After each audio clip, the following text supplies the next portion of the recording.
Hey, so we've talked about anxiety before, and yesterday I saw my counselor, and she shared something with me that helped me feel less crazy. I'm going to be moving to another city soon, and my house is just filled with boxes and all kinds of disarray. And I don't really know hardly anybody where I'm moving. I'm moving there because my daughter and her family moved there.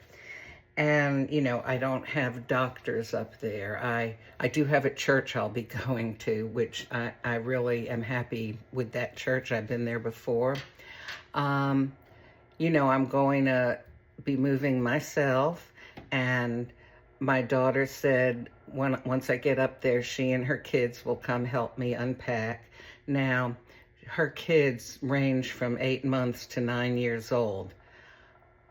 So hopefully she'll just bring the 8-year-old and the 9-year-old, maybe the 5-year-old, but leave the rest at home. But I'm just trying not to think about that.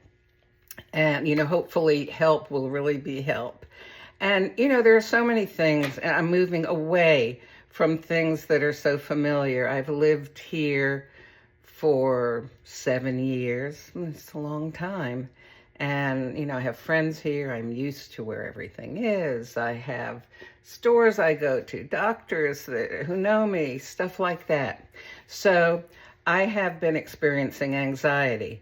Now, if that anxiety was at the level of my conscious thoughts, I'm very good at reasoning things out, okay? But it's not. It's in the part of my brain that's sort of the fight or flight, or be frozen and paralyzed part of my brain. And I'm going to tell you what my counselor told me at the end of the video, but basically what I feel like, and I told her this, is I once went on a ride at Six Flags over Atlanta. Now, this must have been in the early 1980s. I was dating the man who I would then go on to marry. He was a physician, and I tended to get dizzy really easily. I mean, they had a ride that was like a pirate ship that would swing back and forth, and just even watching that made me dizzy. So he got me a scopolamine patch to put behind my ears. Some of y'all may have had that if you've gone on cruises. And, to help me not be getting dizzy. I used to go, when I was growing up, to Coney Island, and I believe wasn't the big wooden roller coaster there, the Cyclone? And I had gone on that a few times, but I really didn't like it. I'm not really one for amusement park rides. I don't like the feeling it gives me. It just makes me, tighten everything up. I can't relax. And when I get off, I'm all...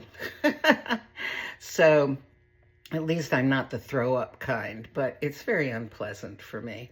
So when we were at Six Flags, of course, they had the gigantic roller coasters, and we went with some friends, and my friends were saying, oh yes, go on whatever the huge roller coaster is that, turns you upside down. They said, it's so smooth. It's just, really nice. No, was not going to do that. But they had a smaller roller coaster called the Runaway Mine Train. So I thought, I'll do this. It didn't go up very high, didn't turn you upside down. It was mostly, this sort of a thing. So I got into a mine car. So it's me and someone sitting next to me. And then I think maybe there were two people in back of us. And they had a bar that they slid down that basically went over your thighs. Well, this ride now, they still have it at some of the Six Flags anyway, because I think it's the oldest roller coaster that, maybe the first one that they ever had at Six Flags, and they still have it. And in those days, the early 1980s, and I bet they've made it better now and smoother, it was a rough ride. It jerked you from side to side and forwards and backwards. And I was clutching onto that bar and pressing my thighs up against it to help keep me still. And when I got off the ride, I literally had black and blue marks across my thighs. I had been pressing up so strongly against that bar to help hold myself in place. Was there a danger of flying out of the thing? No, probably not. But I felt like there was when I was on the ride. So I kind of liken the kind of anxiety I've been experiencing to that ride, because it's not just anxiety, it's all over the place. Really, it's kind of like being on that ride, except it's, at an emotional level. And of course, as with most of us, anxiety that we experience is very often over like a fear of the unknown. It's not, sometimes maybe it's like, oh no, I have to go to the dentist or something. He's going to pull a tooth or whatever, blah, blah, blah. Things like that. Or I'm going to the doctor after these tests. I don't know what he's going to tell me, things like that. But still, it's fear of the unknown. How is it going to feel? How's it going to affect me? Is he going to give me bad news? Stuff like that.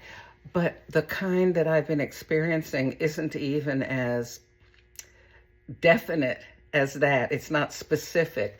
It's just this general, I'd like to say undercurrent, but the thing is that current then rises to the top.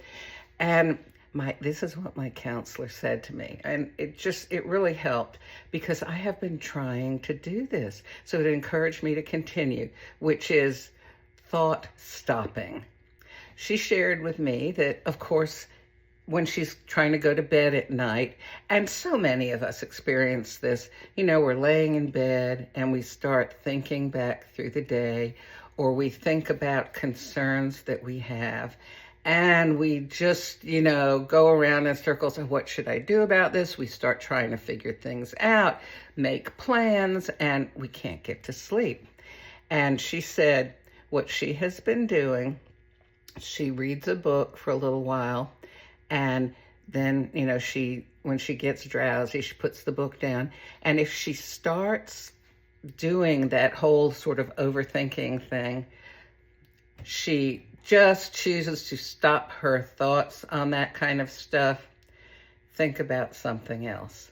And I have been doing that, but it encouraged me to do it more. And it has been helping. But she was saying, it takes practice. Like she said, I've been doing it for 3 months, and, I still have to work on it, but it's getting better. And of course, it doesn't mean that just because it's getting better, it's going to stay better. This sort of thing could be a problem for a while, or, it could crop back up.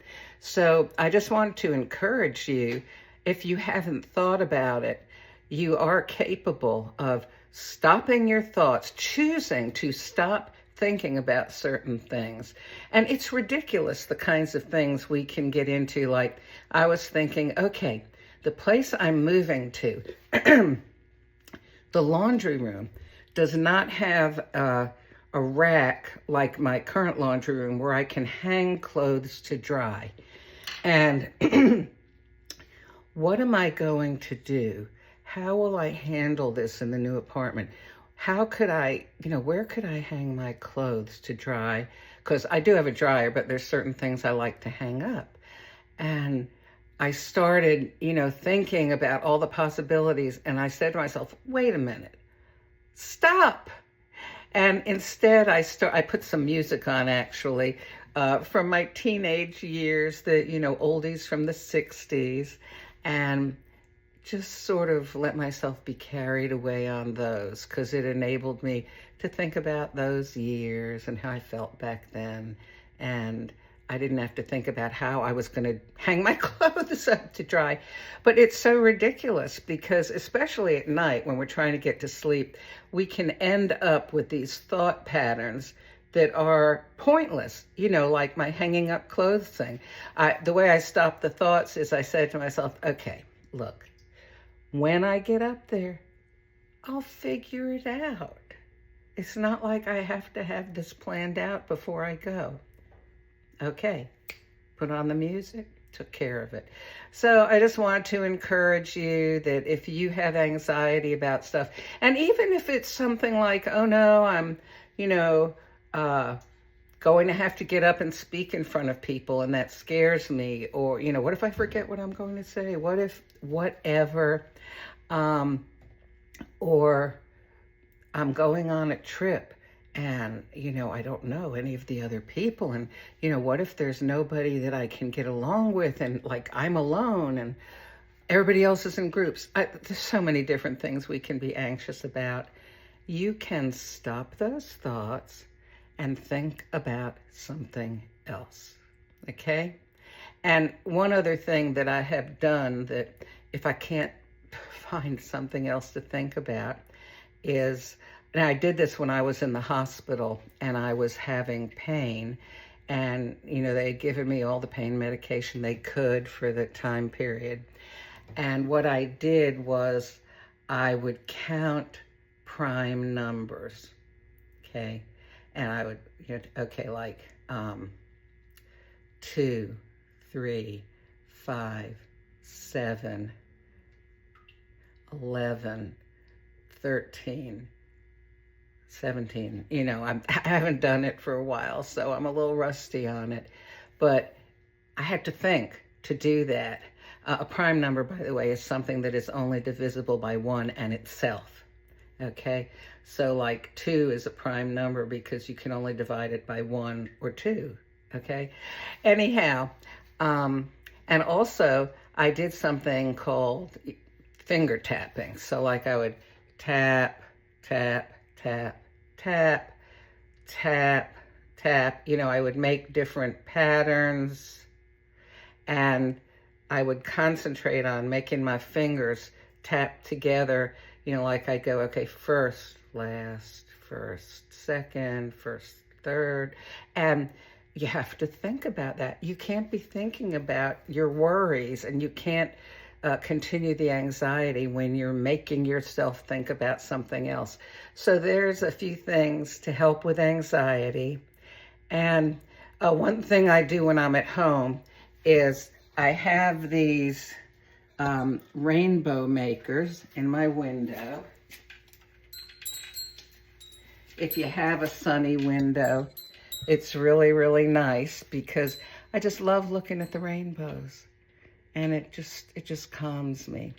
So anyhow, I hope that helps somebody. I'll bet it does.